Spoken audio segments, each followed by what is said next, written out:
Bismillahirrahmanirrahim. Assalamualaikum warahmatullahi wabarakatuh. Alhamdulillah wa bihi nasta'in. Ashhadu an la ilaha illallah wahdahu la syarika lah. Wa ashhadu anna Muhammadan abduhu wa rasuluh. Wa nusalli wa nusallim ala hadha an-nabiy al-karim sayyidil mursalin wa ala alihi wa sahbihi ajma'in. Amma ba'd. Ayyuhal mu'minun, ittaqullah. Usikum wa iyaya bitaqwallah. Faqad fazal muttaqun. Muslimin dan muslimat, mudah-mudahan dirahmati Allah Subhanahu wa ta'ala. Di dalam sebuah hadis an Abdullah bin Umar radhiyallahu anhuma qala amara Rasulullah sallallahu alaihi wasallam fi ghazwati Mu'tah Zaid bin Harithah. فقال رسول الله صلى الله عليه وسلم إن قتل زيد فجعفر وإن قتل جعفر فعبد الله بن رواحة. قال عبد الله كنت فيهم في تلك الغزوة فالتمسنا جعفر بن أبي طالب فوجدناه في القتلى ووجدنا ما في جسده 99 من طعنة ورمية أو كما قال. حديث صحيح riwayat Al-Bukhari. Daripada Abdullah bin Umar bin Al-Khattab radhiyallahu anhuma, kata dia, Nabi sallallahu alaihi wasallam telah melantik Zaid bin Harithah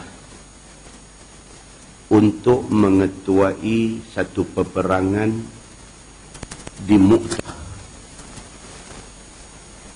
Tuan-tuan, Zaid bin Harithah, kalau dalam hadis dia sebut hibbu Rasulillah sallallahu alaihi wasallam. Zaid bin Harithah ini disebut sebagai buah hati kesayangan Nabi sallallahu alaihi wasallam. Anak dia nama Usamah bin Zaid, juga disebut di dalam hadis sebagai hibbu Rasulillah sallallahu alaihi wasallam, sebagai kesayangan Nabi sallallahu alaihi wasallam. Baik ayah dia Zaid bin Harithah, baik anak dia Usamah bin Zaid, dua-dua diambil sebagai anak angkat Nabi. Dalam hadis ni Abdullah bin Umar bin Al-Khattab radhiyallahu anhu, dia cerita kepada kita tentang kisah perang Mu'tah. Perang Mu'tah ini satu perang yang berlaku pada tahun 8 Hijrah. Dia bukan di Mekah, dia bukan di Madinah, tapi dia di Byzantine, hari ini Jordan. Dalam hadis ni kata Abdullah bin Umar bin Al-Khattab, dia kata amara Rasulullah sallallahu alaihi wasallam fi ghazwati Mu'tah Zaid bin Harithah. Nabi telah melantik anak angkat dia, anak kesayangan dia, Zaid bin Harithah, untuk mengetuai perang di Byzantine, di Mu'tah. Faqala Rasulullah sallallahu alaihi wasallam, masa Nabi nak utuskan mereka, Nabi pesan. Nabi kata, in qutila Zaid fa Ja'far. Nabi kata, kalau dalam peperangan itu takdirnya Zaid bin Harithah mati, fa Ja'far, Nabi kata yang akan mengambil alih pimpinan tentera ialah Ja'far bin Abi Talib. Nabi sebut kalau ditakdirkan Zaid mati, sebab ketua dalam pasukan tentera Islam ni tuan-tuan, selain daripada dia menjadi komander, memberi koman, memberi arahan kepada tentera, ketua juga bertanggungjawab untuk bawa bendera. Dia kena bawa liwat bendera pasukan, ketua kena pegang. Maka Nabi kata, kalaulah sekiranya Zaid mati, fa Ja'far, Nabi kata maka sepupu aku Ja'far bin Abi Talib, dia ni abang Sayyidina Ali bin Abi Talib, dia akan ambil alih pimpinan pasukan daripada Zaid bin Harithah. Nabi kata, wa in qutila Ja'far, Nabi kata kalau Ja'far pula mati, fa Abdullah bin Rawahah, Nabi kata pimpinan tentera hendaklah diambil alih oleh Abdullah bin Rawahah. Faqala Abdullah, kata Abdullah bin Umar bin Al-Khattab yang meriwayatkan hadis ni, dia kata kuntu fihim fi tilkal ghazwah, dia kata aku ada di dalam pasukan itu, dia pun ada dalam pasukan tentera yang dihantar ke Mu'tah ini, dia ada sama.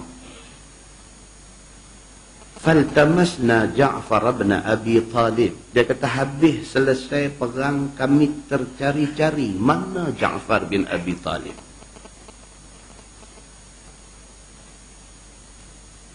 Fawajadnahu fil qatla, kata anak Sayyidina Umar, kami dapati dia di antara mayat yang terbunuh. Ja'far ni sepupu Nabi, dia anak Abu Talib, anak keponakan Nabi yang cukup sayang ke Nabi. Dia abang Sayyidina Ali, dan dia sangat akrab, sangat dekat dengan Nabi. Wa wajadna ma fi jasadihi bid'an wa tis'in min ta'natin wa ramyah, kata anak Sayyidina Umar Al-Khattab radhiyallahu an, waktu kami jumpa mayat Ja'far bin Abi Talib ini, di badan dia kami bilang ada 90 kesan tombak dan panah. Dalam satu riwayat lain juga dalam Sahih Al-Bukhari, dia kata laisa minha syai'un fi duburi, yakni fi zahri, tak ada sisa daging di bahagian punggung dia, hancur lebok tinggal tulang. Demikian kematian satu sahabat Nabi yang berjuang untuk Islam, nama dia Ja'far bin Abi Talib. Muslimin dan muslimat yang dirahmati Allah sekalian, di dalam sebuah hadis riwayat daripada Anas bin Malik radhiyallahu anhu, kata dia, anna Nabi sallallahu alaihi wasallam na'a Zaidan wa Ja'faran wa ibn Rawahah linnas qabla an ya'tiyahum khabaruhum. فقال النبي صلى الله عليه وسلم أخذ الراية زيد فأصيب Summa akhadha Ja'far fa usiba. Summa akhadha ibn Rawaha fa usiba. Wa 'aynahu tazrifan. Hatta akhadha ar-rayah sayfun min suyufillah. Hatta fataha Allahu 'alaihim. Atau kama qala, hadis sahih riwayat Al-Bukhari. Hadis ni pula cerita di Madinah. Perang berlaku di Jordan. Jauh. Hadis ni nak mencerita tentang mukjizat Nabi dan juga satu khabar yang sampai segera kepada Nabi. Kata Anas bin Malik radhiyallahu anhu, dia kata Nabi SAW telah mengumumkan kesyahidan Zaid bin Harisah, Ja'far bin Abi Talib dan Abdullah bin Rawahah kepada orang ramai qabla an ya'tiyahum khabaruhum, sebelum berita kematian sampai. Perang di Jordan tu. Zaman tu tidak ada apa teknologi yang boleh bagi sampai berita cepat. Dalam peperangan Mu'tah, mati 3 orang kanan Nabi, mati anak angkat kesayangan Nabi Zaid bin Harisah, mati sepupu Nabi Ja'far bin Abi Talib, dan mati sahabat yang menjadi orang kuat Nabi Abdullah bin Rawahah. Mati aja di Madinah, Nabi beritahu orang. Dan kematian 3 orang ni mengikut urutan nama yang Nabi sebut. Hadis mula kita baca tadi, dia kata apa? Waktu Nabi nak utuskan mereka pergi perang, Nabi kata pimpinan tentera ialah Zaid bin Harisah. Kalau Zaid mati, Ja'far bin Abi Talib ambil alih. Kalau Ja'far mati, dia kata Abdullah bin Rawahah ambil alih. Macam Nabi sebut tu, kematian mengikut susunan itu. Mukjizat Nabi. Ni pula bila mati di Mu'tah, Jordan sana, Nabi SAW bagi tahu kepada orang ramai di Madinah. فقال النبي صلى الله عليه وسلم أخذ الراية زيد فأصيبه. Nabi kata bendera pada mulanya dipegang oleh Zaid bin Harisah, tapi dia gugur. Summa akhadha Ja'far. Nabi kata Ja'far ambil bendera itu. Fa usibah, Ja'far mati. Fa akhadha ibnu Rawahah.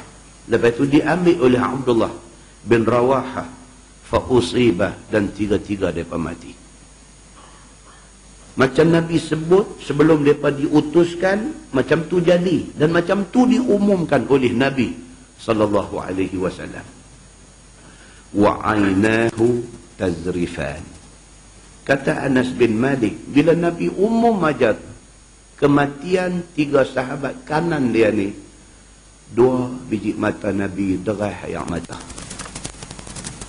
Hatta akhadha ar-rayah sayfun min suyufillah. Nabi kata lepas mati 3 orang ini, pimpinan tentera diambil alih oleh pedang daripada pedang-pedang Allah. Benda tu jadi di sana tu.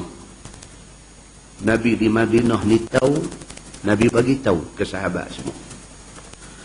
Lepas mati ketiga-tiga sahabat ni, Zaid bin Harisah, Ja'far bin Abi Talib, dan diikuti oleh Abdullah bin Abi Rawahah.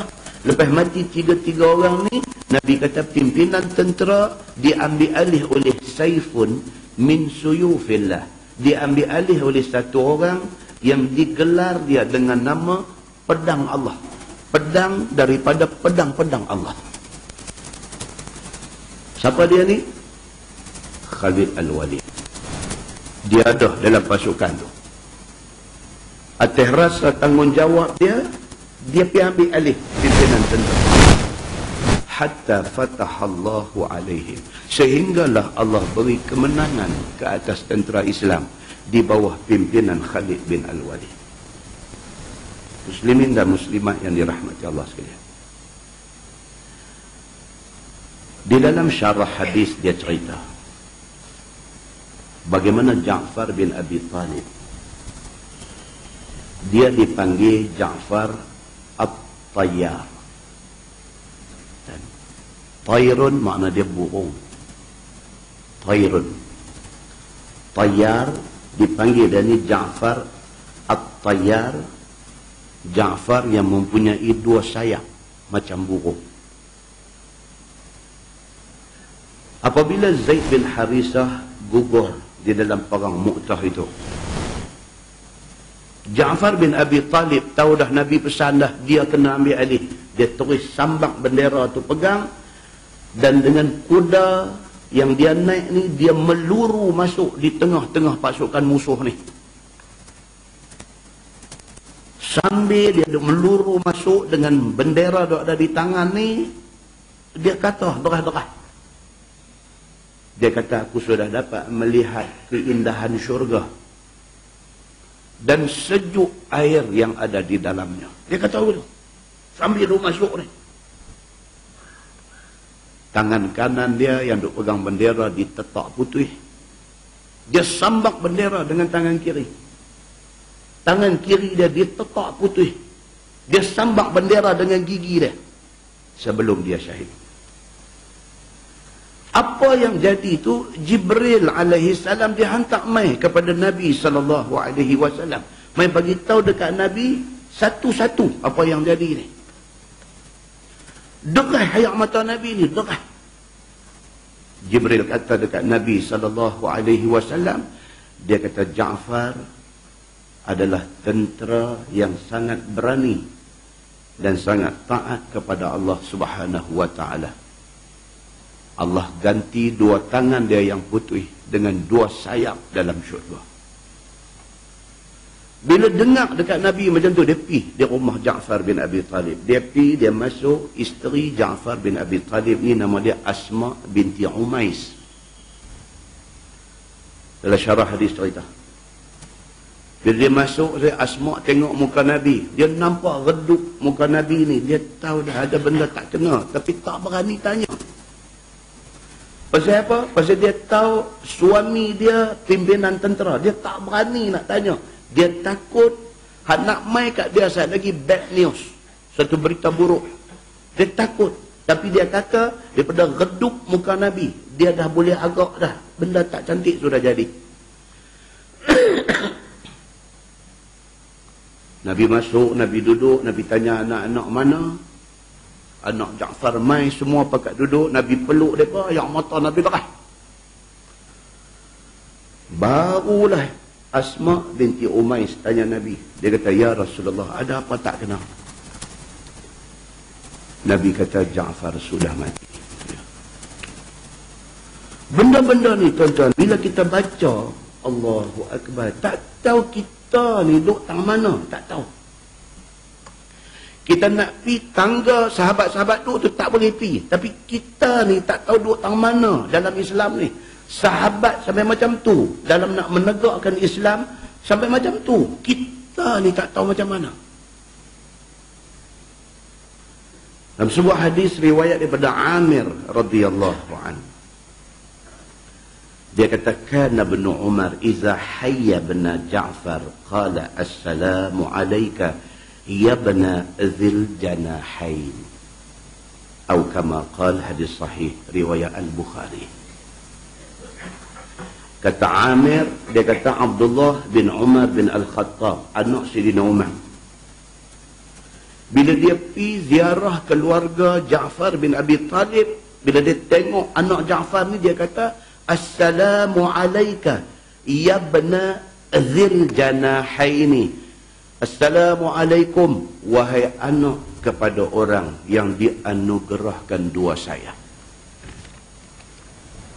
Muslimin dan muslimat yang dirahmati Allah sekalian, sahabat sama sahabat, begitu keadaan dia. Dalam sebuah hadis riwayat daripada Abi Sa'id radhiyallahu anhu, Dia kata, kana baina Khalid bin Walid wa baina Abdurrahman bin Auf syai'. Fasabbahu Khalid. Faqala Rasulullah sallallahu alaihi wasallam, la tasubbu ahadan min ashabi, fa inna ahadakum law anfaqa mithla Uhudin zahaban ma adraka mudda ahadihim wala nasifah. Atau kama qala, hadis sahih riwayat Imam Muslim daripada Abi Sa'id Al-Khudri radhiyallahu anhu. Satu hari, kata Abu Sa'id, antara Khalid Al-Walid dengan Abdurrahman bin Auf sudah jadi satu hal. Manusia, tuan-tuan. Manusia ni tak usah kata kita, kadang-kadang selisih faham, kecil hati, terontak hati, sumbin hati, antara sama-sama kawan ni biasa. Hal sama berlaku kepada sahabat-sahabat Nabi. Pasal apa? Siapa pun manusia. Kata Abu Sa'id Al-Khudri, dia kata, kana baina Khalid bin Al-Walid, di antara Khalid bin Al-Walid, wa baina Abdurrahman bin Auf, dengan Abdurrahman bin Auf, syai'un, sudah jadi satu hal. Kata apa hal? Khalid Al-Walid, tuan-tuan, kita baca cerita dia, lain tak ada melainkan dia pimpinan tentera. Kalau dia pimpin pasukan tentera daripada zaman dia belum Islam, tuan-tuan, kita pi haji, kita pi buat umrah, kita pi ziarah Uhud, nama dia dengar. Bila tentera Islam sudah jadi hal, tak dengar pesan Nabi, turun piduk berebut harta rampasan yang terlonggok di lembah Uhud itu. Siapa dia yang memimpin pasukan musuh yang naik take over bukit tempat sahabat duduk sebelum tu? Siapa dia? Khalid Al-Walid. Masa tu dia pimpinan tentera kafir. Dia masuk Islam, dia macam dia sebelum Islam dari segi keberanian dia. Cuma dulu berani kalau mati, mati katak. Tapi yang ni berani kalau mati syahid. Kalau dulu mati katak pun dia tak takut mati, ini kan pula kalau mati syahid. Itu yang dia cari. Satu hal sudah jadi antara dia dengan Abdurrahman bin Auf. Siapa Abdurrahman bin Auf ni? Salah seorang daripada 10 yang dijamin syurga. Dua-dua orang bagus, tapi nama kata manusia ni tergigit lidah. Kalau berlaku tergigit lidah ni biasa, bukan benda besar. Berlaku kepada sahabat Nabi ridwanullah alaihim ajma'in. Fasabbahu Khalid. Khalid ni sudah naik syekh, dia pimpinan tentera. Dia orang garang, dia orang cengeng. Bila jadi hal di antara dia dengan Abdurrahman bin Auf, dia sudah naik angin. Fasabbahu Khalid. Maka Khalid Al-Walid sudah sampai ke tahap dia pergi maki Abdurrahman bin Auf.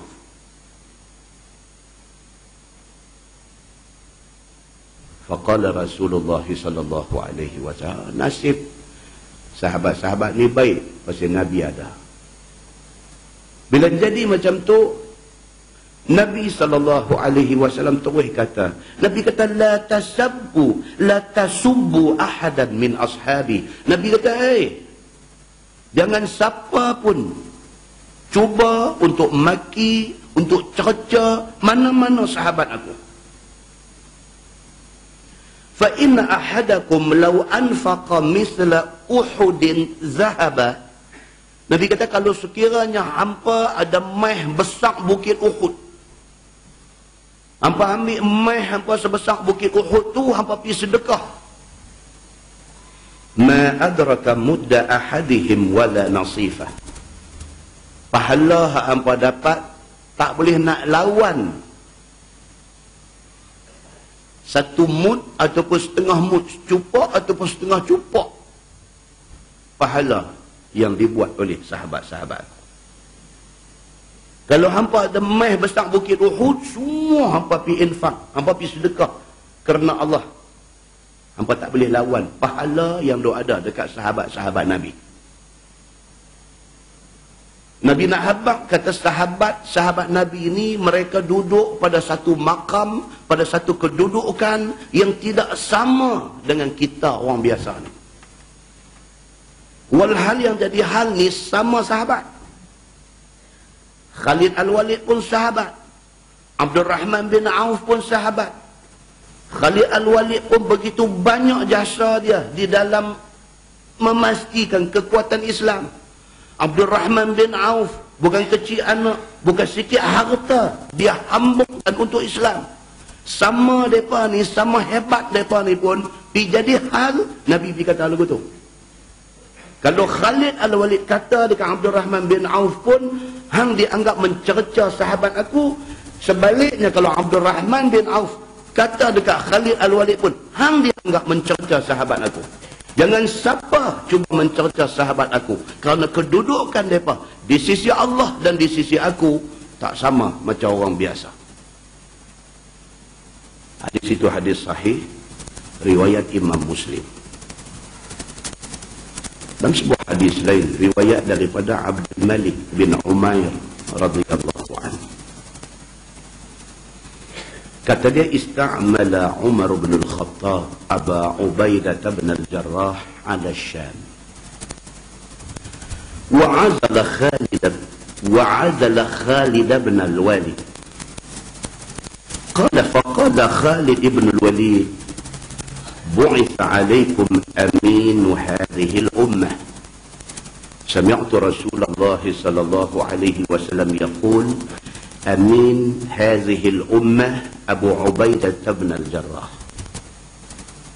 وقال أبو عبيدة سمعت رسول الله صلى الله عليه وسلم يقول خالد سيف من سيوف الله عز وجل ونعم فتى العشيرة أو كما قال. Hadis sahih riwayat Imam Ahmad daripada Abdul Malik bin Umair. Ini dia nak cerita sahabat sama sahabat ni tak tahu nak habang. Hubungan mereka ni harmoni. Kalau jadi sikit-sikit tu kita kata gigi dengan lidah Allah. Seumur hidup kita daripada tumbuh gigi sampailah kita mati, takkan sekali tak pernah tergigit lidah. Sama-sama sahabat ni kalau jadi pun sikit boleh bilang berapa kali. Hak lebihnya macam hadis ni. Kata Abdul Malik bin Umair, dia kata ista'mala Umar bin Al-Khattab Aba Ubaidah bin Al-Jarrah ala Syam. Umar Al-Khattab telah mengangkat Abu Ubaidah Al-Jarrah untuk pergi ke Syam, perang. Makam Abu Ubaidah Al-Jarrah juga di Jordan. Syam ni di mana tuan-tuan? Jordan, Syria, Palestin, itu semua dipanggil Syam. Dihantar Abu Ubaidah Al-Jarrah pergi ke Syam. Wa'azala Khalid bin Al-Walid. Sedangkan pada masa itu tentera dah ada dah di Syam sana, tapi dipimpin oleh Khalid Al-Walid. Umar sudah dapat satu report tentang Khalid Al-Walid ni. Maka Umar hantar Abu Ubaidah Al-Jarrah pergi sana untuk ambil alih jawatan ketua ni daripada Khalid Al-Walid. Tuan-tuan cuba tengok, kalau kita hari ni jadi ke mana? Kita duduk pegang satu jawatan, kalau satu orang main buat keputusan, orang turun bagi orang lain naik. Kita nak jadi Khalid Al-Walid ke? Kita nak jadi apa? Khalid Al-Walid duk pimpin tentera di Syam. Umar hantar Abu Ubaidah Al-Jarrah pi nak suruh ambil tempat Khalid Al-Walid. Khalid hang turun, dia akan naik. Bukan suruh balik dah. Tunggu, turun daripada nombor 1 jadi nombor 2. Orang ni akan pergi duduk. Hang kena report dekat dia.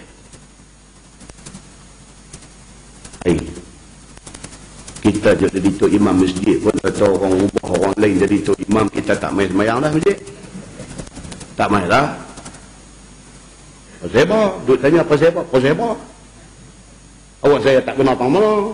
Dia bertanya gitu. Awak selama ni saya buat tak betul ke?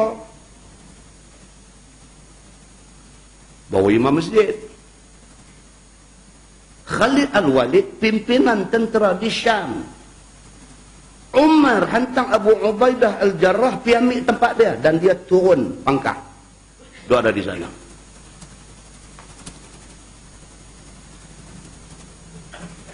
Faqala Khalid bin Al-Walid. Ni Khalid Al-Walid ni, hadu pegang jawatan. Tak tahu Abu Ubaidah mai bawa surat, tunjuk dekat dia, khalifah hantar aku mai, suruh aku ambil tempat hang turun. Apa kata Khalid Al-Walid ni yang kena turun ni? Kata dia, bu'itha alaikum aminu hadhil ummah. Dia bangkit berdiri di depan orang ramai semua. Telah dihantar kepada kamu semua satu ketua baru.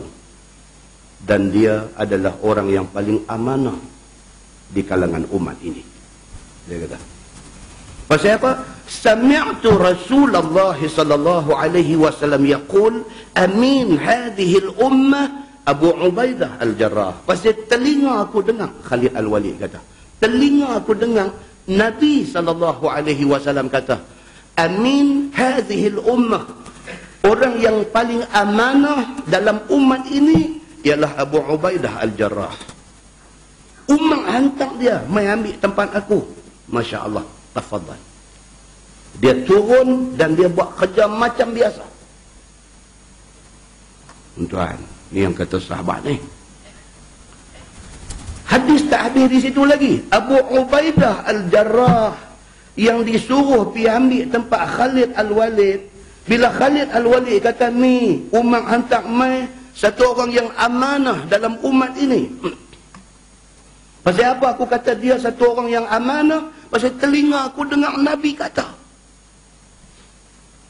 Abu Ubaidah Al-Jarrah, bila Khalid Al-Walid puji dia macam tu, waqala Abu Ubaidah kata apa pula? Sami'tu Rasulullah sallallahu alaihi wasallam yaqul, depan orang ramai, dia kata telinga aku dengar Nabi sallallahu alaihi wasallam kata, Khalid, dia tunjuk ni bekas ketua yang dipecat ni, Khalid, dia kata Khalid Al-Walid ni saifun min suyufillahi azza wa jal, dia pedang daripada pedang-pedang Allah subhanahu wa ta'ala. Wa ni'ma fatal ashirah, dan dia adalah pemuda yang paling baik di kalangan masyarakat yang ada. Itu Nabi kata, telinga aku dengar. Kalau kita hari ini bagi ke belakang, muslimin dan muslimat yang dirahmati Allah sekalian, Quran dan hadis Nabi ni tuan-tuan, dia sebenarnya adalah ubat. Dia penawang semua orang, kepada semua orang yang mengaku Islam dan beriman kepada Allah.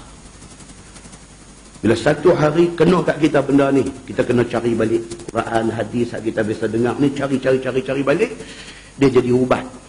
Buh di luka kita tu, jadilah kita ni Khalid Al-Walid ataupun Abu Ubaidah Al-Jarrah. Mudah-mudahan mukadimah itu memberi manfaat kepada kita, insya-Allah. Kita menggunakan Baharul Mazi jilid 15.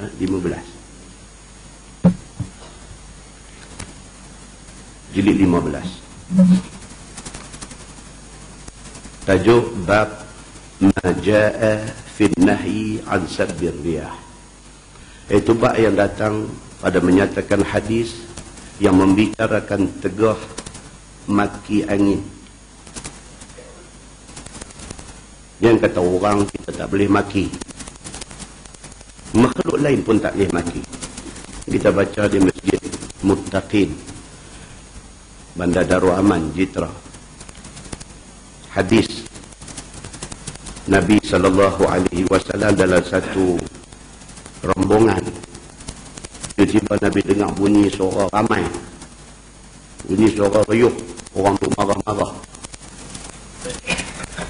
Nabi tanya apa hal tu. Dia pernah report dekat Nabi, dia berkata, ya Rasulullah, satu imra'ah, satu perempuan, dia duk maki unta dia. Pasal unta dia berjalan pelan. Nabi dengar macam tu, Nabi kata apa? Nabi kata buat turun semua barang yang ada atas belakang unta tu, buat turun. Nabi kata lepaskan unta tu. Pasal apa? Pasal Nabi kata, aku tak mau ada bersama dalam rombongan aku benda yang kena maki, walau unta. Apatah lagi orang, kita tak boleh maki. Kita tak boleh maki. Unta yang kena maki dengan tuan dia pun Nabi suruh tinggal. Kata sahabat apa dia? Unta itu kemudiannya aku lihat dia berjalan merewang-rewang, tak ada tujuan. Itu dia. Pengajaran dia apa tuan-tuan? Maki ni tak mau. Apatah lagi kalau anak kita, lagi tak boleh maki. Tegur dia, nasihat dia, bukan maki dia. Tajuk malam ni dia kata fin nahyi an sabbir riyah, larangan maki angin. Ketahuilah saudaraku, angin satu makhluk daripada makhluk Allah. Dia pun makhluk, kita pun makhluk. Apa hal kita nak pergi maki dia? Sebagaimana kita manusia makhluk Allah, maka angin juga makhluk Allah yang menurut perintah Allah sebagaimana kehendaknya. Minggu lepas mereka kena ribut lagi. Negeri maju, negeri yang menjadi polis dunia. Siapa pun bergaduh, negeri mana pun bergaduh, dia nak masuk pergi jadi polis. Kemajuan yang ada kat dia ni tak ada ke negeri orang lain. Allah hantar pergi angin, jahannam negeri dia. Angin ni makhluk Allah. Dia nak pergi cara sepui-sepui bahasa ke, dia nak pergi cara angin kuat ke, dia nak pergi cara ribut taufan ke, dia nak pergi dalam bentuk tornado ke, apa ke, bergantung kepada perintah Allah. Angin kalau boleh bercakap, kalau boleh sign surat, sebelum dia sign, saya yang menurut perintah. Angin tu pun sendiri. Maka bertiup angin itu kuat pun dengan kehendak Allah, bertiup lembut pun dengan kehendak Allah, bertiup ke utara, ke selatan, ke timur, ke barat juga dengan kehendak Allah. Tu angin. Jangan duk maki dia. Dia lagu mana pun, saya yang menurut perintah. Bukan pandai-pandai dia. Dia diarahkan. Siapa yang mengarahkan dia? Allah Subhanahu wa ta'ala. Maka bertiup angin itu sebentar, berhenti tiupannya sebentar, juga dengan kehendak Allah. Ada hari angin, ada hari sampai tak ada angin. Perintah Allah. Saya kata. Bila kita tahu semua tiupan itu dengan kehendak Allah dan dengan suruh Allah, maka tidaklah sayogia satu orang maki dan menyumpah angin itu apabila kena mudarat dengan sebab angin itu berhenti bertiup dan sebagainya. Kalau kita faham benda tu, kita tak marah dia. Ribut mai, dia angkat bumbung rumah kita, dia pergi bubuh atas bumbung masjid. Rumah kita dekat masjid, dia mai, dia pukul kepin bumbung rumah kita tu naik, dia pergi buah atas bumbung masjid yang sudah ada bumbung tu. Dia pergi jadi double bumbung. Kita ni maki macam-macam, tak boleh. Angin pun kita tak boleh maki, apatah lagi Allah kita tak boleh maki. Muslimin dan muslimat yang dirahmati Allah sekalian.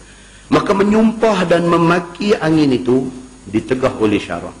Bahkan yang disuruh oleh syarak ialah minta kepada Allah akan rahmat dan kebajikan pada angin itu. Itu yang disuruh. Kita disuruh minta dekat Allah ni, biarlah angin tu tidak menjadi angin yang bawa mudarat dekat kita. Sebaliknya dia jadi angin yang membawa manfaat kepada kita.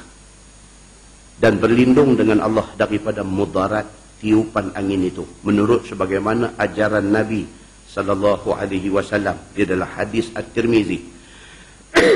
Kata dia an Ubay bin Ka'b radhiyallahu anhu qala Rasulullah sallallahu alaihi wasallam la tasubbu ar-rih fa idza ra'aytum ma takrahun faqulu Allahumma inna nas'aluka min khairi hadhihi ar-rih wa khairi ma fiha wa khairi ma umirat bih wa na'udzu bika min syarri hadhihi ar-rih wa syarri ma fiha wa syarri ma umirat bih. Maksudnya diriwayatkan daripada satu sahabat Nabi sallallahu alaihi wasallam, nama dia Ubay bin Ka'ab radhiyallahu anhu. Ini sahabat suara sedap. Sahabat-sahabat Nabi ini ada beberapa orang suara sedap. Pasal apa kata Ubay bin Ka'ab ni suara sedap? Pasal apa? Dia pernah diminta menjadi imam oleh Umar Al-Khattab. Pasal suara dia sedap. Begitu. Kata dia sabda Nabi sallallahu alaihi wasallam, jangan kamu maki akan angin, kerana angin itu makhluk Allah. Maka apabila melihat sekalian kamu akan barang yang membencikan kamu, seperti tiupan angin yang panas ataupun sangat kencang, maka ucapkanlah doa ini. Kira-kira maknanya, wahai Tuhanku, bahwasanya kami bermohon kepadamu daripada kebajikan angin yang bertiup ini. Tu kita disuruh macam tu. Sama macam kita ditakdirkan Allah sakit. Allah takdirkan kita sakit. Kita tak boleh minta mati. Tak boleh. Habis sangat kita boleh minta, kita kata apa? Ya Allah, kalaulah sekiranya hidup itu baik untuk aku, hidupkanlah aku. Tapi kalaulah sekiranya mati itu baik untuk aku, matikanlah aku. Maksudnya apa? Pulang balik kepada Allah. Hak mana baik, hak itulah minta Allah bagi ke kita. Tak boleh minta, ya Allah bagi aku mati. Allah, tak boleh. Itu salah. Sama juga bila tengok angin mai kuat, nampak kampung sebelah kena dah, kita minta, ya Allah, mintalah supaya angin ni bawa kebaikan ke kampung aku ni. Begitu. Dan kami mohon kepadamu, ya Allah, kebajikan ada padanya dan kebajikan barang yang disuruh dengan dia. Dan kami minta berlindung denganmu, ya Allah, daripada kejahatan angin yang datang ini dan kejahatan yang ada di dalam angin ini dan kejahatan barang yang disuruh dengan dia. Minta berlindung. Janganlah angin yang mai ke kampung kita ni angin yang membawa mudarat. Minta dekat Tuhan. Kata At-Tirmizi, dan pada bab ini ada riwayat daripada Aisyah dan Abi Hurairah dan Uthman bin Al-As dan Anas bin Malik dan Abdullah bin Abbas dan Jabir bin Abdullah radhiyallahu anhum ajma'in. Dan bermula hadis ini hadis yang hasan lagi sahih. Tajuk baru dia kata bab fi qissatil jassasah, iaitu satu bab yang datang pada menyatakan hadis yang menerangkan kisah al-jassasah. Jassasah ni bahasa Arab daripada perkataan jasus. Jasus ni maksudnya mata-mata gelap. Jasus ni maksudnya detektif, special branch, buat kerja undercover. Dia tak pakai uniform, tapi dia duduk buat kerja. Mereka ni dipanggil jasus dalam bahasa Arab. Ketahuilah saudaraku, adalah kisah ini satu kisah masyhur. Hadis yang kita baca ni hadis riwayat Imam At-Tirmizi daripada Sunan At-Tirmizi, dan hadis ini ada di dalam Sahih Muslim. Maknanya hadis ini taraknya sahih. Tersebut dalam hadis di dalam Sahih Muslim juga, dan di sini dikeluarkan oleh Imam At-Tirmizi dengan hadis yang pertengahan panjang ceritanya. Dalam Sahih Muslim lagi panjang. Dalam Sunan At-Tirmizi dia ringkas sikit. An Fatimah binti Qais radhiyallahu anha anna Nabi Allah sallallahu alaihi wasallam sa'ada al-mimbar fadhahika faqala inna Tamim ad-Dari haddathani bihadithin fafarihtu bihi فأحببت أن أحدثكم Maksudnya diriwayatkan daripada satu perempuan sahabat Nabi SAW, nama dia Fatimah binti Qais radhiyallahu anha. Kata dia, Nabi SAW bersabda, naik saksi ia. Katanya bahawasanya Nabi SAW naik ia ke atas mimbar. Kemudian daripada lepas semayang berjemaah dengan kami, orang-orang laki-laki dan orang perempuan yang menjadi makmumnya. Nabi ni mimbar ni bukan hari Jumaat saja. Nabi ni mimbar ni bukan hari raya saja.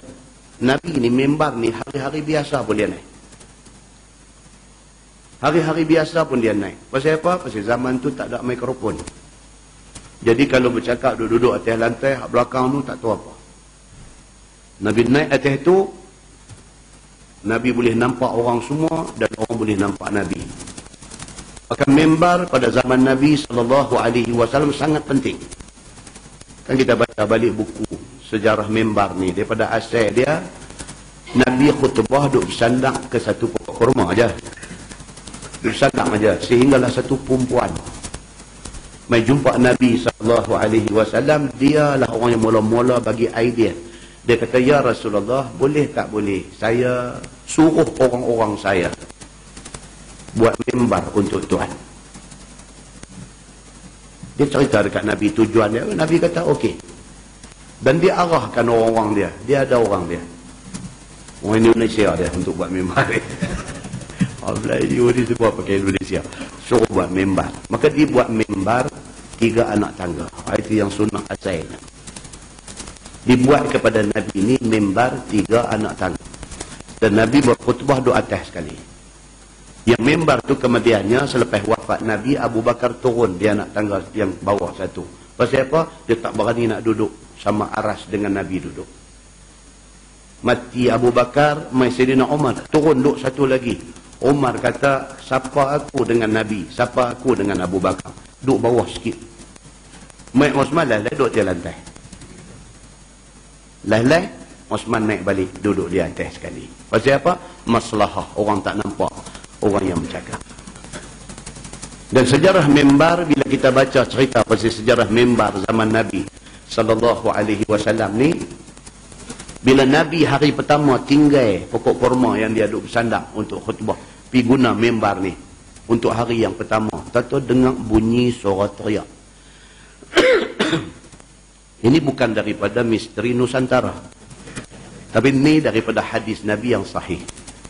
Bunyi suara teriak, bunyi seakan-akan suara unta betina teriak. Semua orang cari. Tiba-tiba Nabi turun daripada mimbar, Nabi pergi kat pokok kurma hak dia duduk bersandar selama ni untuk khutbah ni. Nabi pergi tepuk dia. Nabi kata dekat dia, engkau bersama aku dalam syurga. Berhenti teriak. Ni cerita dia. Dan mimbar yang digunakan oleh Nabi SAW itu di mamah usia. Dia ada benda kayu, lama kelamaan usang, borok, jahanam. Mimbar itu ditanam di bawah mimbar hak ada hari ini. Kalau kita pergi Masjid Nabawi, kita tengok mimbar tu, di bawah tu ditanam mimbar hak Nabi guna dulu. Hak ada tu bukan hak Nabi guna. Itu dah dibuat kemudian.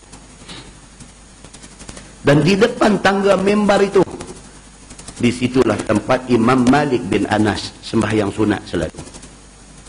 Oh, itu cerita. Kalau buka buku sejarah mimbar, di situ saja pun cerita dia macam-macam dah. Seronok kita dengar. Muslimin dan muslimat yang dirahmati Allah sekalian. Dalam hadis ni Fatimah binti Qais, dia kata Nabi SAW satu hari lepas habis sembahyang fardu, tiba-tiba Nabi pergi naik atas mimbar. Naik Nabi di atas mimbar selepas daripada sembahyang jemaah. Bila naik ia di atas mimbar itu,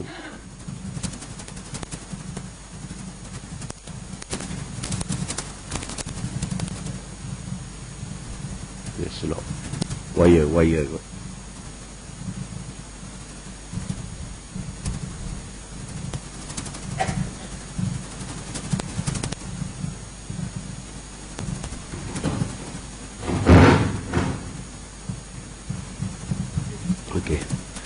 Bila naik Nabi SAW di atas mimbar itu, Tiba-tiba tertawa ia. Nabi naik-naik, Nabi gelak. Nabi gelak, bukan lagu kita gelak.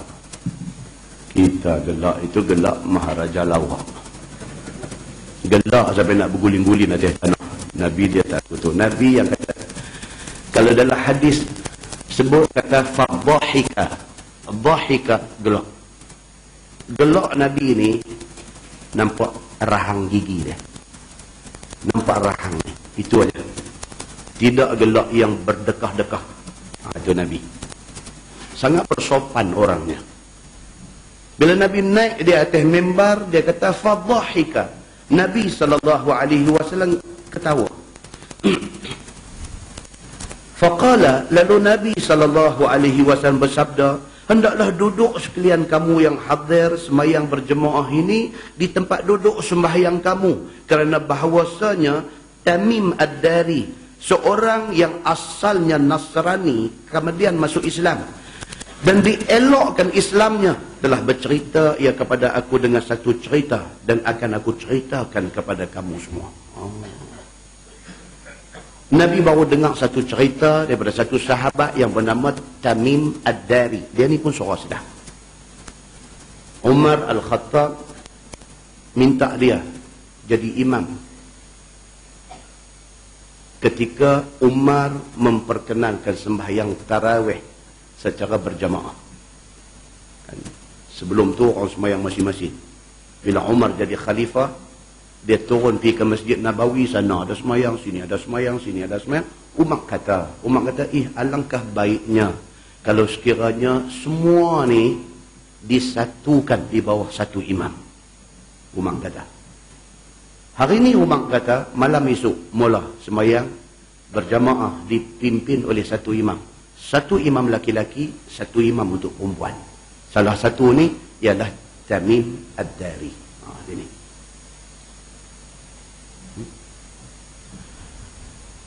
Dia ni sudah jumpa Nabi SAW. Tamim Ad-Dari ni daripada Nasrani, Kristian, masuk Islam.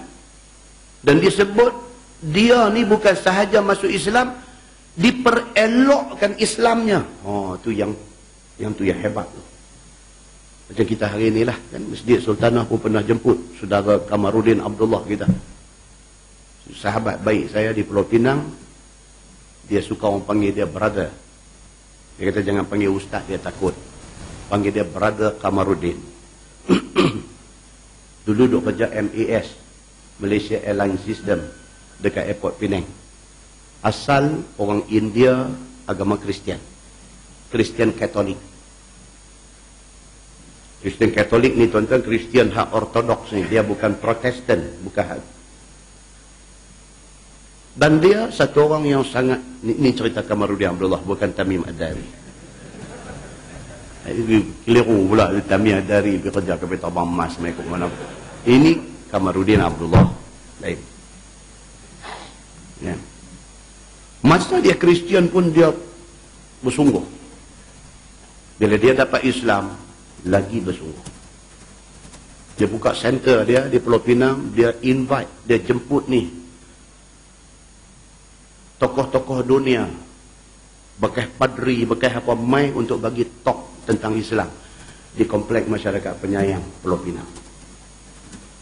Tuan-tuan, dalam masyarakat kita ni tuan-tuan, orang hak ada ni macam-macam.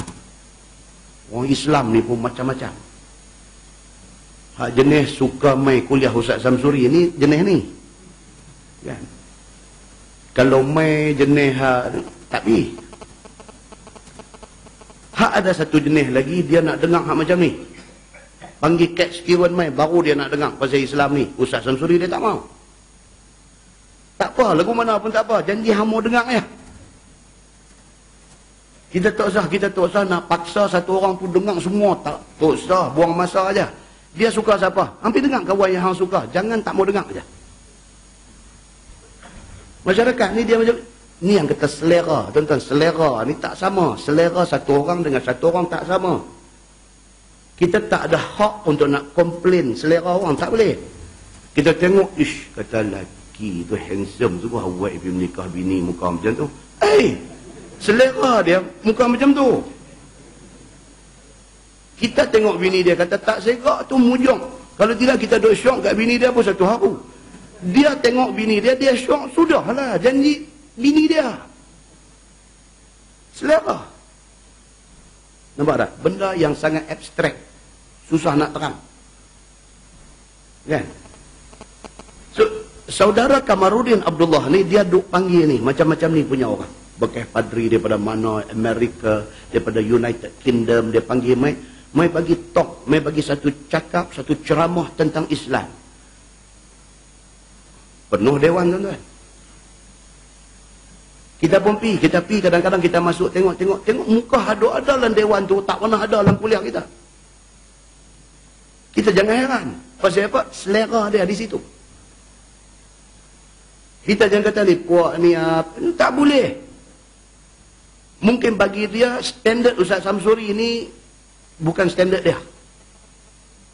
Dia punya standard mau dengar macam tu punya. Dia mau dengar jenis Ahmad Didat punya style cakap. Dia dengar tu dia duduk betul tempat duduk. Dia sedap tu dengan selera dia. Yang penting apa dia? Sembahyang 5 waktu dia buat cantik. Anak bini dia aurat jaga elok. Dia ada duit lebih, dia infak untuk agama Allah. Itu semua dia jalan. Dia nak pergi dengar ustaz mana, pi lah. Muslimin dan muslimat yang dirahmati Allah sekalian. Dan dia ni, sahabat kita ni, bukan Tamim Ad-Dari.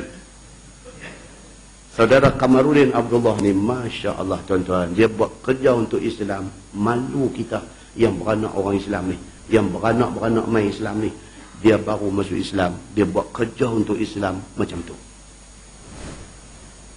Dan penyampaian dia tentang Islam ni pun hebat. Saya duk masuk tengok dalam Facebook dia, dia duk pergi bagi ceramah di banyak tempat masjid, duk panggil dia, pergi bercakap pasal sirah Rasulullah sallallahu alaihi wasallam dan sebagainya. Kadang-kadang angle hak dia ambil untuk ceramah dia tu, angle dia tu bukan angle yang kita pakai. Dan sonok bila kita dengar macam-macam ustaz ni, sonok. Satu ustaz dia ada angle dia. Angle hak dia ambil ni, ustaz ni tak ambil. Ustaz ni ambil angle lain. Angle tu pun kita tak nak dengar. Syok. Saya malam tak mengajar. Saya pergi dengar ustaz lain mengajar. Nak tengok tu, angle mana dia ambil. Di samping peringat diri kita. Kita bukan tahu semua. Hak dia tahu kita tak tahu pun bukan sikit. Kita duduk pun dengar, oh, banyak kita boleh ambil. Seronok tuan-tuan. Bila start kita punya downfall, kita punya kejatuhan kita. Bila nak start? Apabila kita tak mau dengar siapa dah. Kita mau orang dengar kita aja. Itu kita punya titik downfall kita, kejatuhan kita. Macam ada sahabat-sahabat kita duduk di pejabat-pejabat, di kementerian, di jabatan-jabatan, di syarikat-syarikat. Dialah yang menjadi dynamo, yang menjadi organizer di tempat kerja dia. Panggil ustaz tu, panggil ustaz ni, panggil dia. Dia ni yang duk atong semua. Tapi ustaz mai bercakap dia tak ada. Ada, macam ni punya orang pun ada. Bila dia tak ada, apa program pun tak ada. Maknanya dia tu diperlukan di organisasi itu. Tapi malangnya, dia hanya jadi organizer, tolong organize, tapi dia tak dengar. Sebut ustaz mana, semua nombor ada dalam telefon dia. Dia boleh panggil ustaz mana pun, dan ustaz mana pun senang hati dengan dia. Tapi ustaz-ustaz tu rumai pun dia tak ada. Macam ni pun ada. Tak bagus ke dia ni? Bagus. Pasal apa? Dia berperanan di sudut tu. Kalau tak ada orang macam dia pun kacau juga. Cuma rugi dia. Pasal apa? Pasal dia tak willing to hear. Nampak? Kita nak jadi diri kita ni satu orang yang perfect, yang sempurna. Susahlah. Takat mana boleh buat-buat lah. Wa qul i'malu fasayarallahu amalakum wa rasuluhu wal mu'minun. Allah kata, wahai Muhammad, katakanlah kepada semua orang Islam ni, i'malu. Apa buat kerja? Buat kerja apa? Buat kerja untuk Islam. Fasayarallahu amalakum wa rasuluhu wal mu'minun. Allah, Rasul dan orang beriman akan melihat dan menilai kerja hamba. Kita buat. Setakat mana kita boleh berperanan, kita berperanan. cantik sikit lagi apa dia? Sikit masa diluangkan untuk mendengar. Muslimin dan muslimat yang dirahmati Allah sekalian, balik kepada Tamim Ad-Dari. Ya. Dia ni sudah jumpa Nabi SAW, sudah cerita satu benda dekat Nabi. Nabi bila dengar cerita dia ni, Nabi duk simpan aja. Saat lagi ada peluang, ada kesempatan, ada masa yang sesuai, aku nak cerita yang Tamim Ad-Dari habaq kat aku ni kepada orang lain. Bila kesempatan tu, ni hadis ni cerita. Nabi habis sembahyang fardu, Nabi pinai atas mimbar. Nabi kata dekat semua orang, ni tolong sat, dia kata semua orang ni duduk di tempat masing-masing. Maksudnya jangan siapa bangkit balik. Pasal apa? Pasal aku ada satu benda nak cerita dekat apa? Benda yang aku dengar daripada Tamim Ad-Dari. Nabi kata. Maka sukacita hatiku dengan ceritanya itu. Nabi kata cerita Tamim Ad-Dari habaq kat aku ni, aku syok dan aku nak share dengan hangpa. Nampak tuan? Sebab kadang-kadang ustaz-ustaz ni bila dia mengajar, bila dia ceramah, dia ada quote cerita-cerita tertentu. Kata tuan-tuan, ada satu orang telefon saya baru-baru ni. Tamim Ad-Dari lah telefon ni. Tamim Ad-Dari lah. Tuan-tuan, kata minggu lepas ada satu orang telefon saya. Tamim Ad-Dari lah. Dia pergi habaq kat Nabi, Nabi habaq kat orang. Dan orang yang nak menyampaikan cerita tu kepada third party, kepada pihak ketiga, dia kena minta kebenaran, minta konsen daripada tuan punya cerita. Saya pun tidak semua cerita yang orang habaq saya cerita kat orang.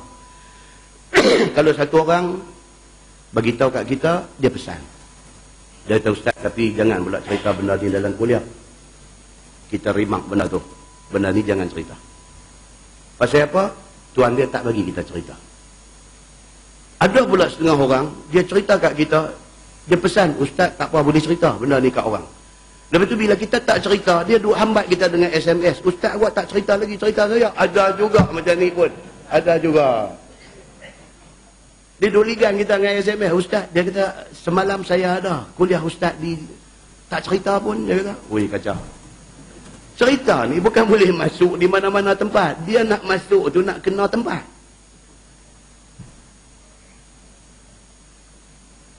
Kan? Dia nak kena tempat. Tajuk yang kita baca tu berkaitan dengan cerita dia. Baru boleh masuk. Oh, dia tak boleh lah. Dia habaq tu dia mau cerita. Dia duk ikut kita. Dua tiga. Apa ni tak cerita gini? Apa ni baik aku pergi habaq kat ustaz lain. Dia kata, weh, kacau. Itu sebab yang kata manusia ni tuan-tuan, dia tak sama. Satu dengan satu tak sama. Baik. Dia kata apa? Sebab telah bertentangan dengan barang yang aku cerita pada sekalian kamu. Nabi kata yang aku syok sangat cerita Tamim Ad-Dari. Yang aku nak habaq kat hampa ni pasal apa? Pasal apa yang Tamim Ad-Dari cerita kat aku, sebiji macam yang aku pernah habaq kat hampa. Cuma bezanya Nabi habaq benda tu. Tamim Ad-Dari melalui pengalaman itu. Nabi habaq aja teori. Tamim Ad-Dari dia experience benda tu. Bila dia mai cerita dekat Nabi, ngam elok dengan cerita hak Nabi pernah cerita dekat sahabat ni. Maka Nabi lebih lagi rasa nak kena cerita lagi sekali dekat sahabat-sahabat ni. Dan kata dia, suka pula aku cerita kepada sekalian kamu akan ceritanya itu. Kata dia, haddatsani anna nasan min ahli Filastin rakibu safinatan fil bahr fajalat bihim hatta qazafathum fi jaziratin min jazairil bahri. Telah bercerita Tamim Ad-Dari kepada aku bahawasanya ada beberapa orang, yakni lebih kurang 30 bilangan orangnya, yang mereka ini daripada negeri Filastin yang bersempadan dengan Mesir, dan telah naik mereka ini akan satu kapal di dalam laut. Ini Tamim Ad-Dari cerita. Cerita orang Palestin naik satu safinah. Safinah ni makna kapal. Kalau dapat anak perempuan, jangan buh nama Safinah. Safinah binti Ahmad. Maksudnya kapal binti Ahmad. Bunyi itu bagi Melayu kan sedap lah. Arab pergi jadi kapal. Bila pergi umrah sampai dekat immigration, dia tengok-tengok Dia senyum. Pi ya.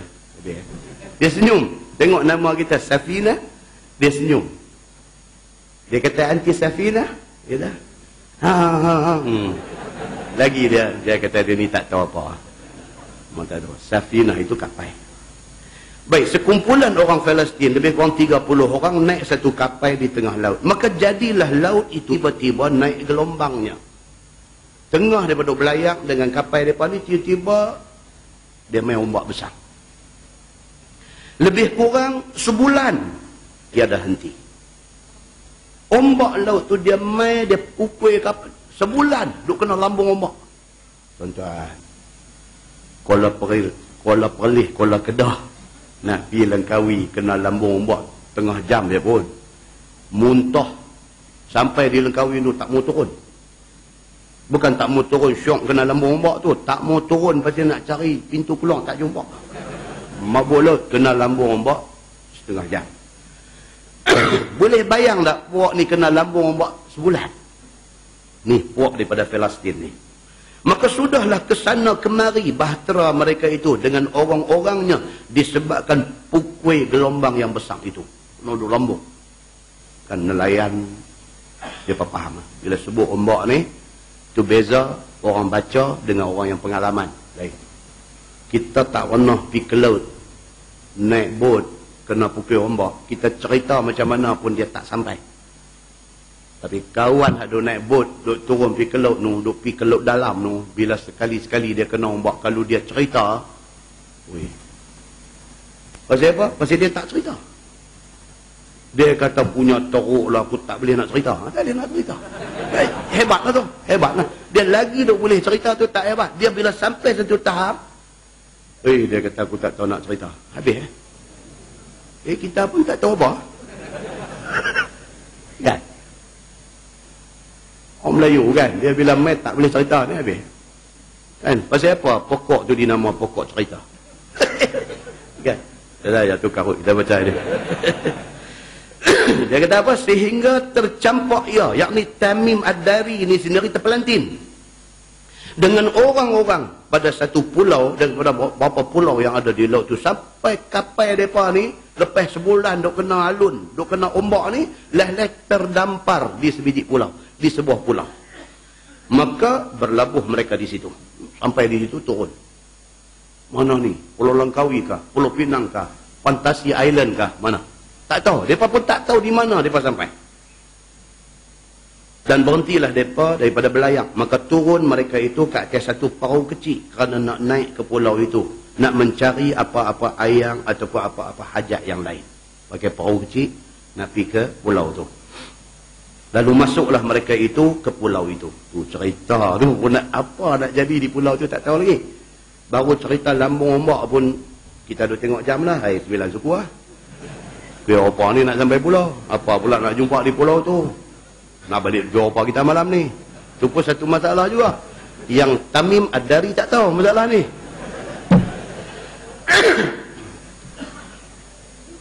Sambung hadis tu dia kata faiza hum bidabbatin labbasatin nashiratin sya'raha. Maka tiba-tiba berjumpa mereka dengan sekok menatang yang sangat mencengangkan rupanya. Mencengangkan rupanya. Tak pernah tengok menatang ni. Naik-naik perahu daripada kapal besar ni, kayuh perahu pergi sampai pulau tu, turun-turun jumpa menatang ni pula dah. Menatang apa pun tak tahu, tak pernah tengok. Lagi meremang rupa bulunya. Dia cerita adalah hadis ni. Menatang ni bulu meremang, dia kata. Tiada tentu ekor dan kepalanya dari sebab bulunya yang meremang itu. Tak tahu kepala ekor. Yang ni yang kita tak tahu nak cerita ni. Kan? Tamim Ad-Dari pun tak tahu nak cerita. Dia kata menatang apa? Tak pernah tengok. Dia kata bulu daripada kepala sampai ke kaki. Kepala belah mana, ekor belah mana pun tak tahu. Kami pun tak pernah tengok menatang ni. Dia main cerita kat Nabi lagu tu. Dan Nabi cerita balik di atas mimbar tentang benda ni. Tuan-tuan boleh bayang tak sahabat-sahabat tengok jam tak masa tu? Tak tengok. Pasal apa? Jam pun tak ada masa tu. Baik. Bila dilihat mereka yang demikian itu, lalu mereka bertanya. Itu dia. Faqalu, kata hadis tu, man anti? Qalat, anal jassasah. Natang ni boleh cakap pula. Qalu, fa akhbirina. Qalat, la akhbirukum wa la astakhbirukum. Walakin u'tuni aqsal qaryah. Walakin u'tu aqsal qaryah. Fa inna sama man yukhbirukum wa yastakhbirukum. Maka berkata mereka itu, siapa engkau ini? Ni geng Tamim Ad-Dari ni tengok menatang tak tahu kepala ekor bulu penuh ni, depa pun tanya, hang ni siapa ni? Tanya. Adakah syaitan atau hantu atau apa? Jawabnya, anal jassasah. Dia kata, nama aku al-jassasah. Aku mata-mata gelap. Dia kata, jassasah. Yakni menatang yang sangat mengintai khabar Dajjal. Dia kata, kerja aku ni apa dia? Aku jassasah. Aku ni spy yang duk siasat. Dan kerja utama aku ialah nak siasat tentang Dajjal. Dia kata. Ni menatang bulu kepala sampai kaki ni, dia kerja dia apa? Nak cari maklumat tentang Dajjal. Jawab mereka itu, maka khabar olehmu kepada kami, apa al-jassasah itu? Dan apa kemahuan dia? Dia kata, Azizat, Dajjal itu saat ni nak tanya hang ni dulu. Yang kata jassasah ni apa dia? Hang mau apa betul-betulnya? Maka jawabnya, tiada aku mau berkhabar kepada sekalian kamu, dan tiada pula aku mau minta khabar kepada sekalian kamu. Dia kata, aku tak mau cerita apa, dan aku pun tak mau tanya apa-apa. Dia lumai lagu tu pula. Dia kata dekat Tamim Ad-Dari dengan geng 30, dengan geng apa ni, dia kata apa? Kami tak mau nak tanya. Natang ni kata, aku tak mau tanya apa hampa, dan hampa jangan tanya apa kat aku. Macam tu. Sebaliknya, pergilah sekalian kamu ke hujung kampung ini. Dia kata, hampa pi aqsal qaryah. Pi sampai ke hujung kampung. Maka bahawasanya di sana kamu akan dapati mereka yang boleh berkhabar kepada sekalian kamu, dan mintalah apa-apa khabar kepadamu. Dia kata, pi di sana, hampa akan jumpa satu orang. Dia ni nanti cerita. Hampa nak tanya apa, tanya. Dia nanti cerita. Dan dia pun ada benda nak tanya hampa, hampa jawab. Ni menatang bulu ni, yang kata ulat bulu ni. Dia cakap lagu tu.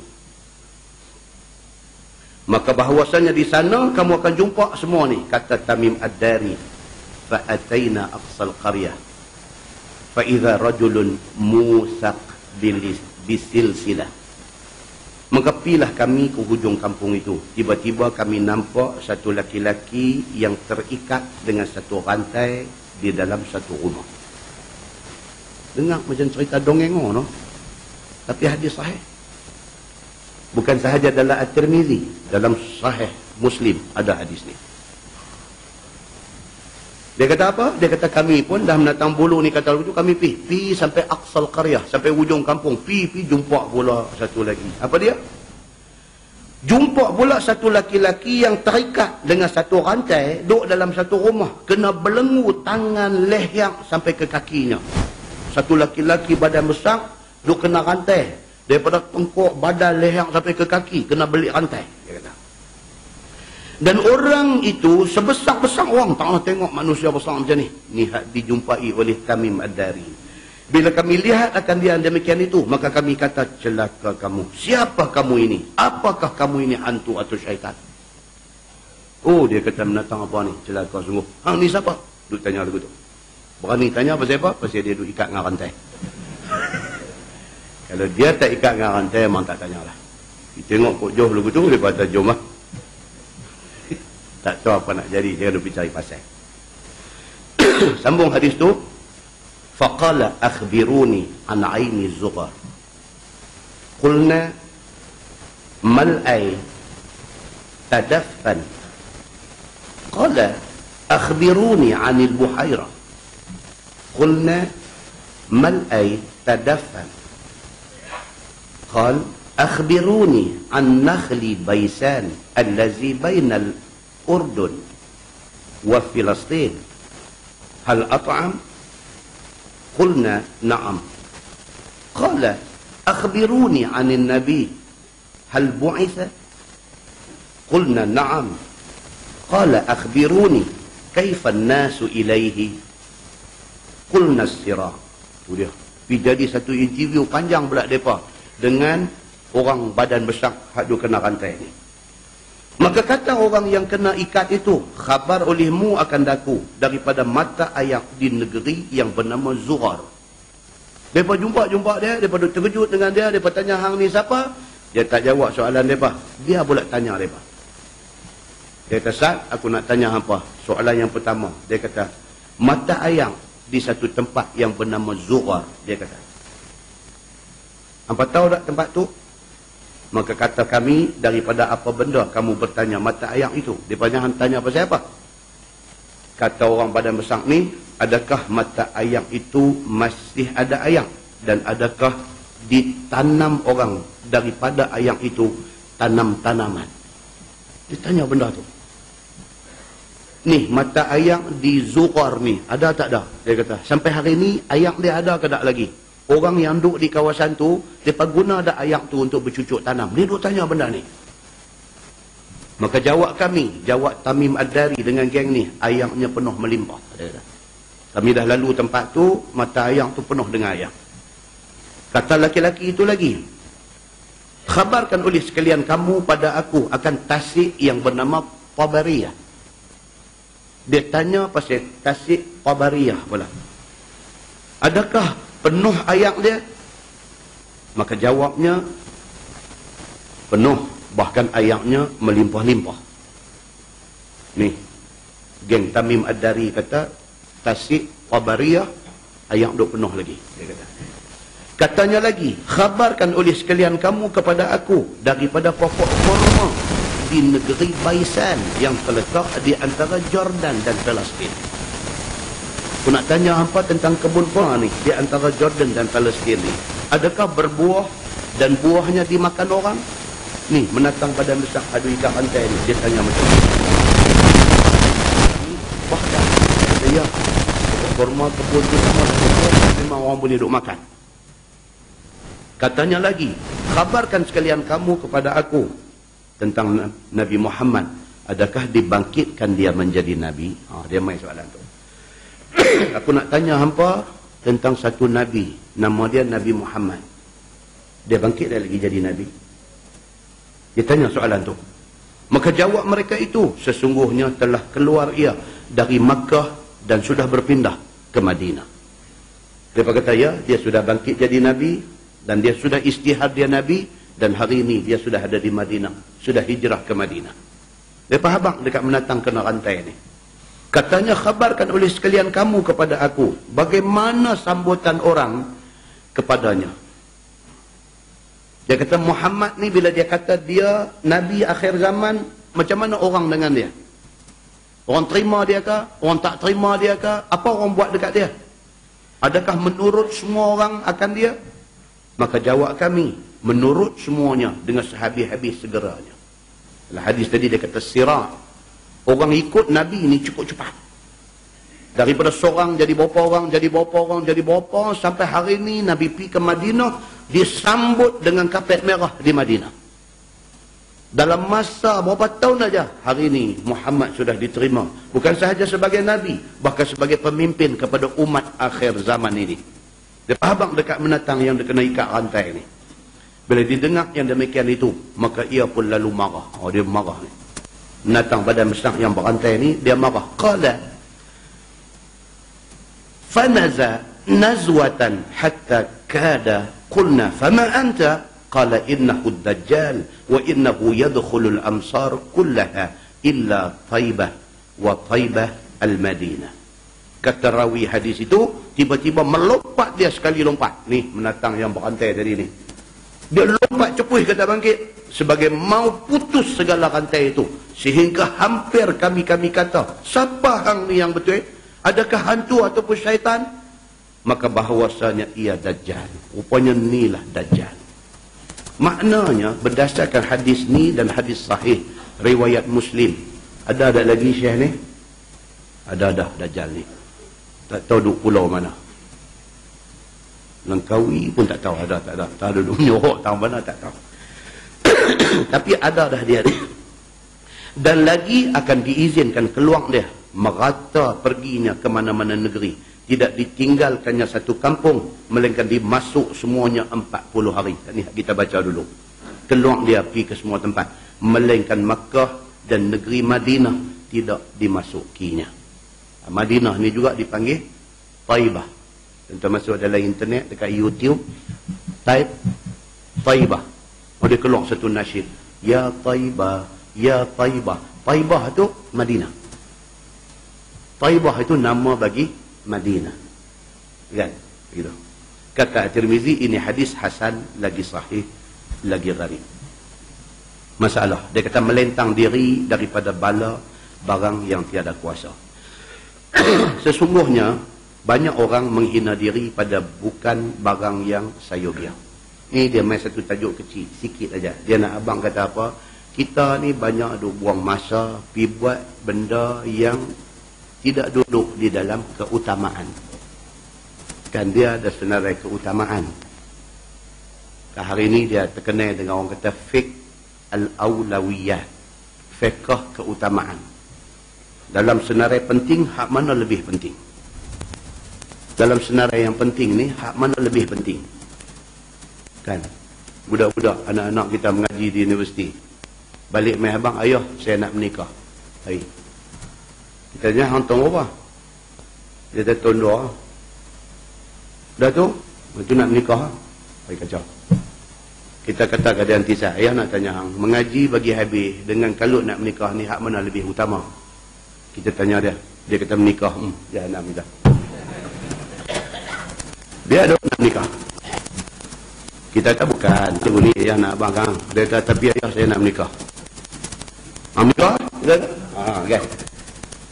Itu yang kata hak mana lebih utama. Baik. Satu orang kata, Ustaz, saya dah kerja 3 dah. Alhamdulillah. Duit simpanan adalah 25,000. Cuma lah ni, saya nak pergi buat haji dulu ke? Saya nak menikah dulu. Buat haji pun perintah agama, menikah pun sunnah Nabi. Nabi kata siapa yang menikah, maka sempurnalah agamanya. Menikah itu separuh daripada agama. Mana penting juga. Ni saya duit dah ada 25,000. Saya dah kerja 3 tahun. Saya nak pergi buat haji dulu ke? Saya nak menikah dulu. Yang mana yang lebih aula? Kita ni, kebanyakan kita ni dalam nak mengenal pasti hak mana lebih penting daripada yang penting, kita celahu. Dia main tajuk ni, dia kata apa? Melentangkan diri daripada bala barang yang tidak kuasa. Maksudnya apa? Kita ni piduk fokus salah tempat. Maksudnya apa? Antara dunia dengan akhirat, hak mana lebih penting? Akhirat lebih penting. Dunia tak penting kah? Dunia pun penting. Kalau kita hidup atas dunia dengan kata tak ada duit, tak ada, hari-hari hidup minta derma ke orang pun, orang fed up kat kita. Dia jadi macam Tariqah Kasim Baba. Hari ni main minta pinjam gandum 1 pot, balik pergi esok main 1 pot, main 3 pot, nak kena. Main sekali, 2 kali aku boleh tolong. Ni sampai hari-hari yang duk main rumah aku ni apa cerita? Dia nak kenal gitu. Maknanya dunia penting ke tak? Penting. Tapi antara dunia dengan akhirat, hak mana penting? Akhirat lebih penting. Kita hari ini kita terus jadi salah fokus. Kita tersasar terus. Bagi kita apa? Dunia lah yang paling penting. Akhirat langsung tak penting.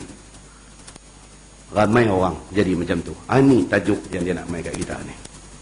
So, dia kata apa? Seperti orang yang berhajat kepada harta dunia yang fana ini. Bersungguh-sungguh dia bertungkus lumus nak mencari harta dunia. Dengan apa jalan yang boleh menghilangkan akan keberatan menanggung. Dia sanggup buat apa sahaja untuk nak dapatkan dunia. Tapi untuk akhirat, dia tak kalut. Tuan-tuan, Masya Allah. Dah pencen dah, umur 65. Tak main mengaji masjid. Dia cuma main kursus haji aja. Pasal dia nak pergi haji. Kursus haji itu penting ke tak? Penting. Tapi kuliah pengajian ilmu ini lagi penting.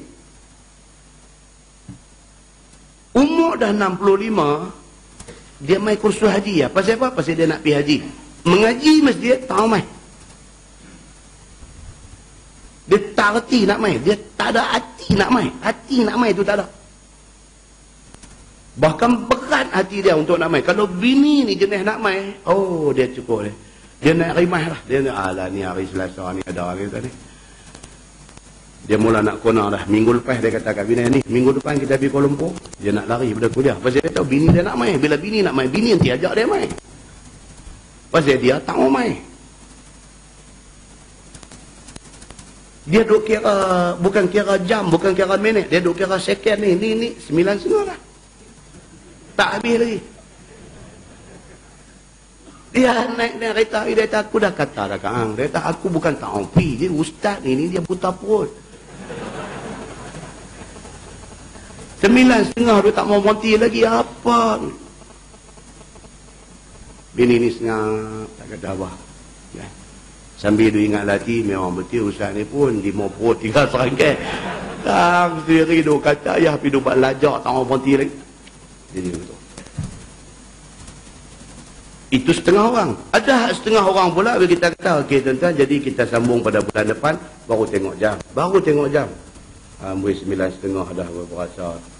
Ada ayat yang macam tu, dia seronok. Duduk dalam majlis ilmu ni, dia seronok. Tu kata manusia satu dengan satu tak sama. Manusia dia duk habaq dalam bab kita ada baca lah ni manusia yang tersalah fokus, yang tersasar. Dunia ni dia sanggup pukul 7 pagi dia turun padang golf duk heret kayu golf. 7 pagi. Dia naik pukul apa tuan-tuan? Pukul 1 saat lagi. Naik untuk apa? Naik untuk makan tengah hari, bukan untuk sembahyang lohong. Untuk makan tengah hari, pukul 2 sambung lagi sampai 7 malam saat lagi. Hak main bulan ni tak ada lah jenis ni. Tapi ada hak jenis ni. Tapi ada pula dalam kalangan yang macam ni.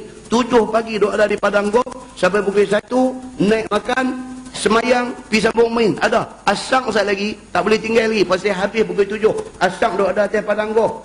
Rupanya dalam kereta dia bawa kereta tak gaduh ada road tax lesen ni. Dalam kereta tu ada sejadah rupanya. Dia siap ngayak semayang apa semua dah. Rang kata satu macamnya hampang. Geng hak main dengan dia 5 orang tu tengok kelipok dia mata. Allahu Akbar dia semayang. Depa dia ajak pun tak, apa pun tak. Tapi satu dakwah juga kepada 5 orang lagi. Depa pun tengok Allah mak dia semayang pula. Depa ni pun habis-habis. Depa kata, Haji pinjam sejadah. Hampang, Allahu Akbar, ayat semayang tak ada. Ada juga macam tu. Pasal apa? Segan punya pasal. Allah Akbar semayang. Bagi salam mu elok. Haji ni pun tanya dia, you ambil ayat semayang bila? Dia kata, tadi sebelum main tadi ambil. Tadi bukan you kentut ke tadi? Oh iya kak, dia lupa heran. Iya kak, oh Allah, Masya Allah lupa. Dia kata, tak ada ayat semayang pun daripada awal tu. Segan punya pasal. Macam-macam tuan-tuan ni cerita ni, ya Allahu Akbar, dia boleh pergi pukul 10 kalau tak kena gaya. Tuan-tuan buka muka sebelah, kita baca hadis yang ringkas tu saja. Dia kenapa habis dah tajuk ni? Hadis tu dia kata an Huzaifah qala Rasul sallallahu alaihi wasallam la yanbaghi lil mu'min an yuzilla nafsah. Qalu wa kaifa yuzillu nafsah? Qala yata'arradu min al-bala ma la yutiq. Atau kama qala. Daripada Huzaifah bin Yaman. Dia ni siapa tuan-tuan? Huzaifah bin Yaman ni sahabat Nabi yang menyimpan rahsia Nabi. Dia ni menyimpan rahsia. Banyak benda-benda yang sulit Nabi cerita kat dia. Huzaifah bin Yaman. Dia kata Nabi SAW bersabda, Nabi kata la yanbaghi lil mu'min an yuzilla nafsah. Tak sewajarnya satu orang yang beriman menghina dirinya sendiri. Nabi kata betul. Tak sepatutnya kalau kita orang Islam, kita orang beriman, kita pergi buat satu benda yang menghina diri kita. Tak sepatutnya. Dah tua dah apa dah pergi duk komen pasal Quran hadis tak kena gaya ni. Allahu Akbar tuan-tuan. Dia menjatuhkan dan menghina diri sendiri. Di usia itu, di umur itu, dekatkan diri dengan Allah. Quran hadis sami'na wa ata'na. Cantik. Jangan di usia itu duk pergi bercakap tak tentu punca lagi. Quran ni lagu ni, hadis ni apa. Jangan. Kesian, bukan kesian kat dia. Ini orang menghina diri sendiri. Kesian. Nabi kata kalau hang betul beriman tak sepatutnya hang menghina diri sendiri. Qalu wa kaifa yudhillu nafsah? Sahabat kata, macam mana? Yang kata menghina diri sendiri itu macam mana? Qala Rasulullah sallallahu alaihi wasallam, Nabi kata, yata'arradu minal bala ma la yutiq. Satu orang, dia saja tadah diri dia, dia melentangkan diri dia kepada bala, sedangkan dia sudah tidak mampu.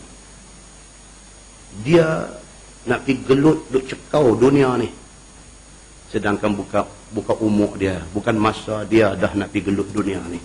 Dia sepatutnya kena akhirat dah. Dia menghina diri dia sendiri. Tuan-tuan, dalam Quran apa? Surah apa yang kata allazi jama'a malan wa 'addada yahsabu anna malahu akhlada. Selalu kita baca dalam sembahyang. Apa makna tu? Allazi jama'a malan wa 'addada. Orang yang kerja dia duk himpun harta wa 'addada, dan duk kira. Kerja ni duk cari harta, duk cari duit, duk cari ringgit, duk cari dunia, duk cari apa? Malam duk kira. Berapa ada, esok boleh dapat berapa, dalam sebulan boleh dapat berapa.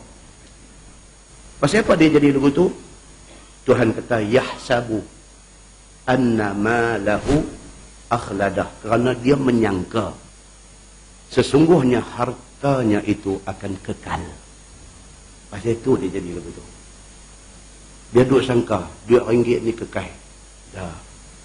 Duit tu semua tinggal. Hak kekal dengan dia apa dia? 3. Apa dia? Amalan, kalau ikhlas. Ilmu, kalau dimanfaatkan. Anak, kalau tinggal anak yang saleh, yang mendoakan dia. Tu aja. Ni hak duk cari sampai tak tahu siang malam, tak tahu haram halal ni, semua tinggal. Inilah manusia allazi jama'a malan wa 'addada yahsabu anna malahu akhlada. Wallahu a'lam. Lepas ni insya-Allah kita masuk fi nasril akhi zalim atau mazluman. Fi nasril akhi zaliman atau mazluman. Cerita kita kena tolong kawan-kawan kita. Kalau dia zalim pun kita kena tolong, kalau dia kena zalim pun kita kena tolong. Macam mana yang kata tolong orang kena zalim, semua orang tahu. Tapi yang kata pergi tolong orang zalim ni macam mana? Nabi akan terang. Macam mana yang dikatakan tolong orang zalim itu macam mana? Ha? Mudah-mudahan Allah Subhanahu wa taala bagi petunjuk dan hidayah kepada kita semua, insya-Allah. Kemudian tajuk yang lagi akan datang, dia kata fi itian abwabus sultan. Cerita bagus tak bagus, kita ni hidup jadi orang yang duk mengampu pemerintah. Bagus tak bagus? Mengampu. Takut tajuk tu. Kan? Lepas itu dia mai fi fitnatir rajul fi ahlihi wa malihi wa waladihi. Ini sangat penting. Tajuk cerita tentang satu orang laki-laki akan terfitnah kerana 3 benda. 1, kerana keluarga dia. Bini dia. Dia bagus, bini duk berjahannam dia. Dia semua orang buat tangan macam tu, tapi bini dia Masya Allah habis lingkup dia. Yang kedua, yang melingkup dia apa dia? Malihi, harta dia. Kerana harta dia jadi jahannam. Yang ketiga, melingkup dia apa dia? Wa waladi, kerana anak dia jadi jahannam. Apa agama abang tentang benda ni? Panjang umur, kesihatan Tuhan bagi, kita dengar, kita ambil ingat, kita ambil amal. Mudah-mudahan kebaikan untuk kita. Kita tangguh dengan tasbih kafarah dan suratul Nas. Subhanakallahumma wa bihamdika, asyhadu an la ilaha illa anta, astaghfiruka. Bismillahirrahmanirrahim.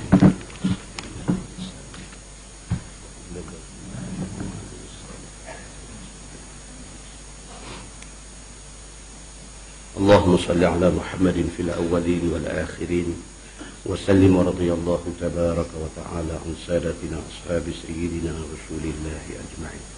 بسم الله الرحمن الرحيم. الحمد لله رب العالمين حمدا يوافي نعمه ويكافئ مزيده. يا ربنا لك الحمد كما ينبغي لجلال وجهك الكريم وعظيم سلطانك. رضينا بالله ربا وبالإسلام دينا وبمحمد نبيا ورسولا. اللهم افتح علينا فتوح العارفين وارزقنا فهم النبيين بجاه خاتم المرسلين. اللهم فقهنا في الدين وعلمنا التأويل واهدنا صراطك المستقيم. اللهم أرنا الحق حقا وارزقنا اتباعه وأرنا الباطل باطلا وارزقنا اجتنابه. اللهم اجعل جمعنا جمعا مرحوما وتفرقنا من بعده تفرقا معصوما. وصلى الله على محمد وعلى آله وصحبه وسلم والحمد لله رب العالمين. السلام عليكم.